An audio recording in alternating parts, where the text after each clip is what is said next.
selalu saja terdengar sebuah tangisan bayi Cisco. Ya, benar, bau amis darah. Langsung keluar dari mobil tersebut dengan rasa takut Cis. Sosok perempuan pucat menggendong bayi itu muncul lagi Cisco.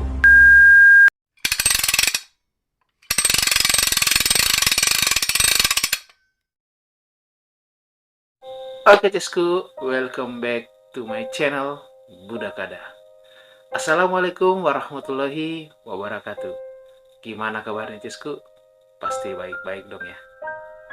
Kebayang nggak Cisco, ketika kita sudah capek-capek nih mengumpulkan sebuah uang untuk membeli sebuah mobil impian, dan ternyata mobil yang kita beli itu memiliki sosok yang menghuni kendaraan tersebut.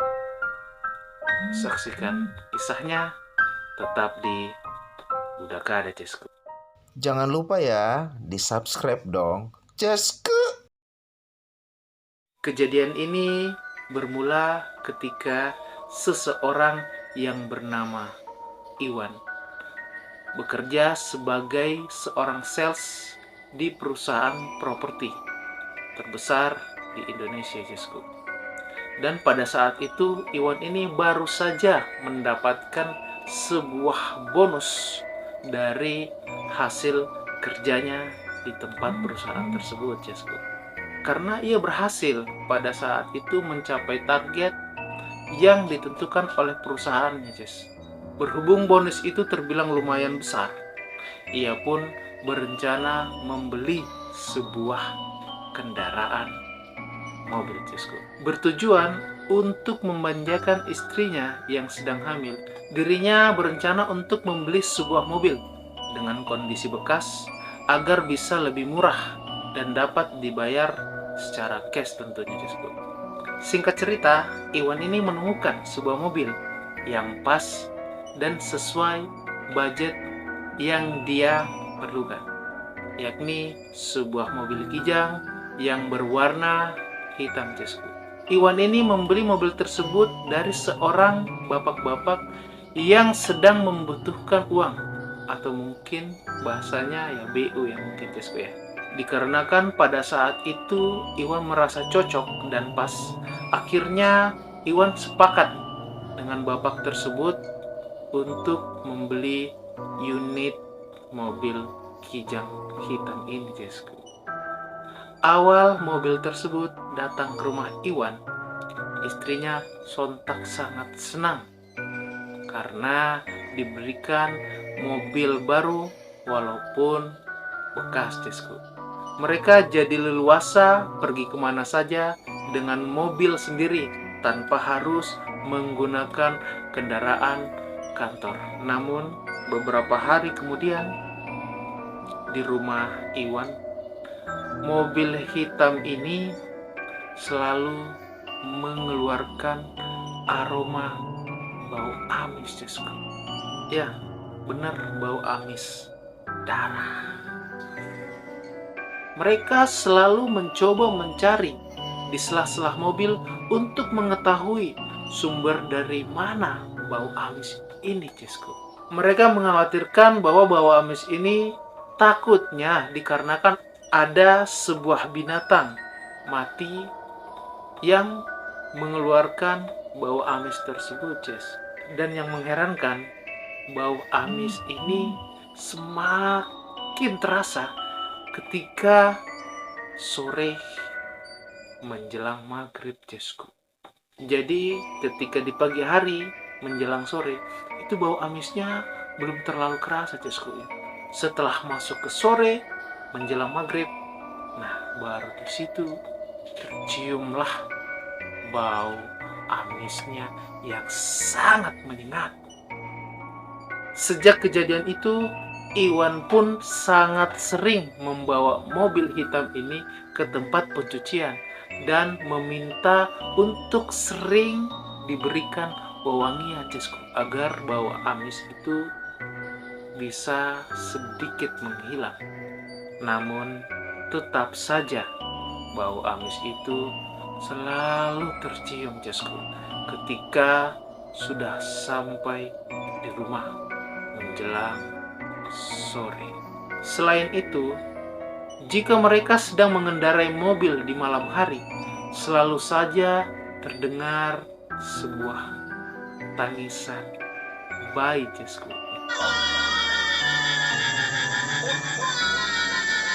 Meski suaranya itu samar-samar, kadang terdengar suara mesin, kadang terdengar suara bayi, mereka pun masih tetap menjalankan mobil tersebut secara normal, guys.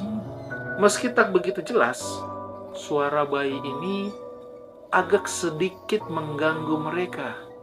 Hingga akhirnya Iwan berencana membawa mobil itu ke paranormal, Jasku. Atau yang sering kita ketahui ya, orang pintar, untuk bisa menyelesaikan masalah yang ada di dalam mobilnya tersebut, Jasku. Karena pada saat itu mereka berkesimpulan bahwa ini bukan masalah biasa lagi. Tetapi sayangnya, karena kesibukan pekerjaan, akhirnya mereka menunda rencana untuk ke paranormal itu, Jasku. Dan selalu diundur-undur sampai pada kejadian di suatu malam Iwan harus pulang larut malam dikarenakan terjadi lembur di kantor, Jasku, sampai pukul 1 dini hari. Sepanjang jalan pulang, Iwan terus saja mencium bau amis itu. Ketika jarak rumah Iwan ini sudah dekat, entah kenapa bulu kuduk si Iwan terasa tegang, Jasku. Saya juga merasa tegang sedikit. Sambil menyetir, Iwan pun terus-terusan membaca doa. Namun suara tangisan bayi muncul lagi, Jasku. Yang herannya, suara tangisan ini terdengar sangat jelas dan keras dari sebelumnya, Jasku. Karena sudah merasa bahwa ada yang janggal, ia terus mengecek kaca spion untuk memastikan keadaan yang ada di dalam mobil tersebut, Jas. Ketika sampai 4 kali Iwan mengecek spion yang ada di tengah mobil, tiba-tiba, Jasku, ada sesosok wanita yang sedang menggendong bayi di jok belakangnya, Jasku.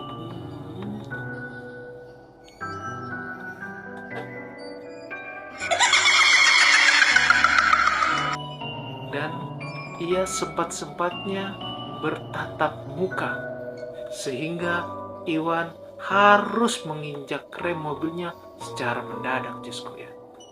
Kalau saya itu berhenti dulu sebentar ya. Dan apa yang terjadi?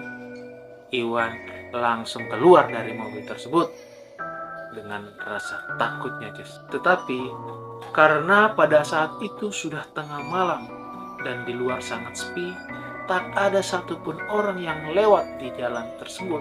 Ia pun melihat mobil itu dari luar sambil menatap ke arah jok belakang. Tetapi tak ada siapa-siapa, Jasku.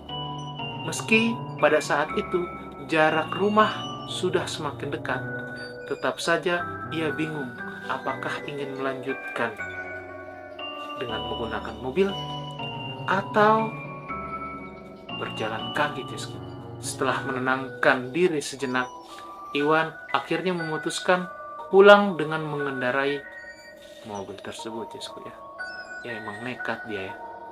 Dan sebelum masuk, ia pun terus-terus membaca doa agar tidak diganggu lagi oleh penunggu mobil kijang hitam ini, Jas. Sampai pada saat Iwan memasuki mobilnya kembali, ia melirik di sekitar dalam mobil untuk memastikan tidak ada siapa-siapa di belakang jok mobilnya, Cesku. Dan pada saat mobil berjalan beberapa meter, sosok perempuan pucat menggendong bayi itu muncul lagi, Cesku, pas di belakang Iwan mengemudi. Bau amis yang bahkan semakin menyengat dari biasanya. Sontak Iwan langsung membaca ayat kursi sambil teriak, Cesku. Dikarenakan mungkin baru pertama kali Iwan ini melihat sosok makhluk yang tak kasat mata, ia pun menyetir sambil dan bahkan gemetaran, Ces. Dengan laju, Iwan tiba di rumahnya dan langsung memarkirkan mobil tersebut di depan rumahnya, Ces. Jadi mobil tersebut tidak masuk di dalam garasi, langsung saja ditaruh di depan rumah. Dan Iwan bergegas masuk ke dalam rumahnya. Sesampai masuk di dalam rumah, Iwan keringat dingin, Cesku, ya, sampai membasahi semua bajunya. Pada saat itu, Iwan mencoba langsung ingin tidur, tetapi dikarenakan dibayang-bayangi oleh sosok yang ada di mobil itu, ia pun sulit tidur, Cesku. Ketika keesokan harinya, Iwan langsung sakit, sehingga istrinya pun bingung ketika suaminya harus pulang dengan buru-buru dan memarkirkan mobil sembarangan. Iwan tak berani menceritakan yang terjadi pada dirinya pada saat malam hari kepada istrinya yang sedang hamil muda, Cesku. Ia takut jika istrinya nanti kepikiran, sehingga Iwan beralasan ingin tidur lebih cepat karena sangat mengantuk setelah lembur dari kantornya, guys. Jadi alasannya itu kenapa dia tidak parkir di tempat yang biasa, dikarenakan dia pengen cepat istirahat, ya, bukan karena digangguin oleh makhluk. Kalau apa itu? Setelah beberapa hari sembuh dari sakit, Iwan langsung trauma, Cesku, untuk menaiki mobil hitam ini. Dikarenakan bau amis yang masih saja terasa, ia pun memutuskan untuk membawa seorang kiai yang bisa mencari solusi atau menyelesaikan masalah yang terjadi pada mobilnya itu, Jess. Dan pada saat itu ia pergi ditemani oleh seorang temannya. Oke, Cesku, karena terlalu kepanjangan, kita sudahi dulu. Kita lanjut di part kedua.